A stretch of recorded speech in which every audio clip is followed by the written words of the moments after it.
Once a week we talk about the seminal report commissioned by the Hamilton Community Foundation, Vital Signs, which really talks about all of the important things that are happening in our community.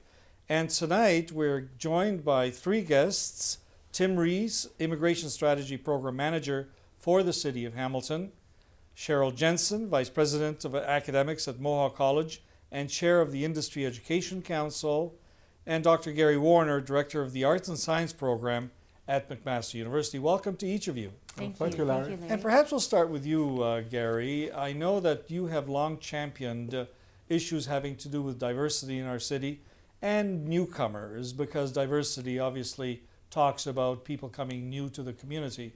What are some of the benefits, Gary, from your perspective and experience, of people coming fresh into our community? Well, the major benefit is that you have at no cost an influx of people who bring great skills, a great experience, and who bring different ways of doing things, different ways of looking at things. And there's a lot of research that shows that diversity actually is a motor for innovation. We find, therefore, that many large companies, and I'm very impressed, for example, that the banks have recognized this, that by employing a diverse group of employees at various levels, they are able to access a wider market, and they're able as well to access great skills. So it means that if we do not take advantage of the skills, and bearing in mind that the contemporary immigrants tend to come with a very high degree of education, whether this is in terms of university education or in terms of professional skills and trades that they bring. So, Gary, those are some of the advantages and some of the benefits. There are some barriers. We'll come back to you, but let's go over to Tim Rees right now, who really is working out of Hamilton City Hall, I take it, Tim, on immigration issues. But your role here is sort of complicated because it really is funded by the federal government, isn't it? Tell us a little bit about your role first. The City of Hamilton has taken the lead in being the sponsor and contract holder for federal contributions to support the Hamilton Immigration Partnership Council, which is a small collaborative comprised of 15 members, 15 civic leaders representing some of the key sectors in the city, who have been concerned with and came together about a year and a half ago to address some of the issues of immigration, to recognize that immigration is important to Hamilton, and it is something that rather than having immigration done to Hamilton, how can we as a community begin to address some of the challenges, some of the opportunities that immigration offers us collectively within Hamilton.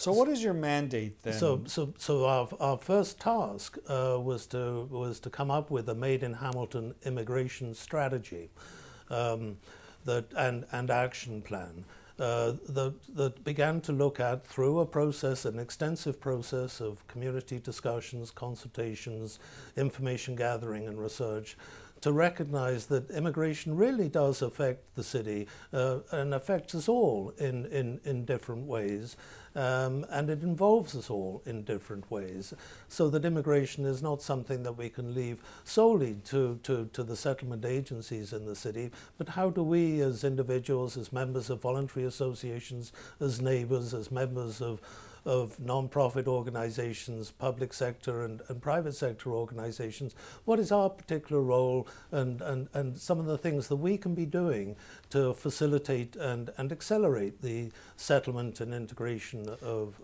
newcomers to the city. Tim, as Dr. Warner was suggesting, the profile of the newcomer to our city has changed. Yes. It certainly has changed from the time when my family came to this city over 50 years ago. And educational opportunities certainly are but one of the skills that people tend to bring to our city now that perhaps was missing in generations past. Right. However, that doesn't mean that there are a lack of needs in terms of training and upgrading and retraining in some cases. And let's go over to you, Cheryl Jensen, because Mohawk College, of course, specializes in this. What is your role in all of this and your college's role?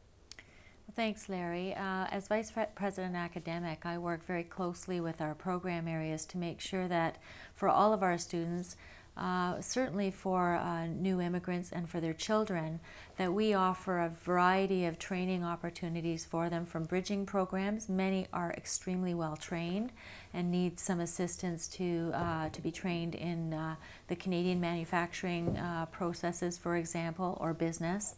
But also that their children are well integrated into our society and have all the opportunities that all young people do, and have all of the information that they need in order to make good career choices, which is extremely important. And so your efforts are multi-layered. Not only is it the newcomers, but the next generation as well. That's right, and specifically as in my role as chair of the Industry Education Council, that's where we work very hard to work with secondary schools and with businesses to make sure that mentorship programs and the essential skills that young people need are integrated into our educational system in the city. Tim, when, 30, 40, 50 years ago, immigrants were very Eurocentric, I'm sure. Right. Today that has changed. What is the pattern of immigration into the city? Well, it's interesting. I mean, about a quarter of Hamilton's population are foreign-born, and the majority, over 65% of those came before 1991, and the majority of those came from Europe, as you said. And over the last 20 years, we've seen a significant change. It's been a steady but dramatic change in terms of the decline of immigration from Europe, and a significant increase from all the other countries of the world. Of the 3,500 immigrants that Hamilton receives every year, the major immigrant groups coming from India and Pakistan, from China, from the Philippines, and from countries of the Middle East. So that's significantly changed the profile of what immigration looks like today. And certainly it's changed the face, if you will, of the city as well.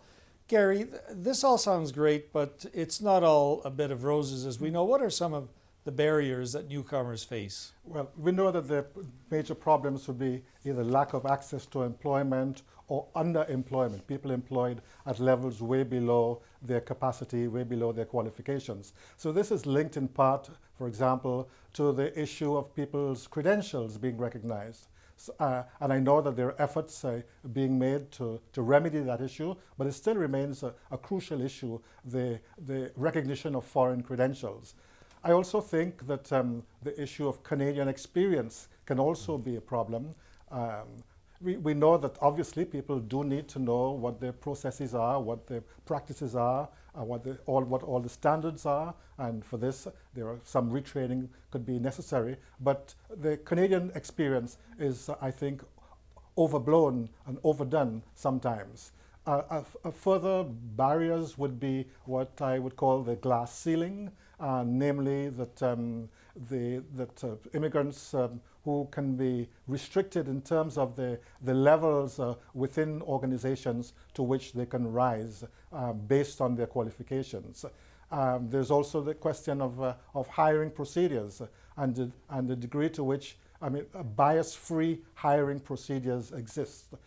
Because if your procedures are biased, what it means is that you can, in fact, be making it very difficult for people to not concentrate on the actual skills and qualifications that are needed as opposed to cultural norms. Those are considerable challenges. And we've got about 20 seconds left. Tim, last word to you, perhaps.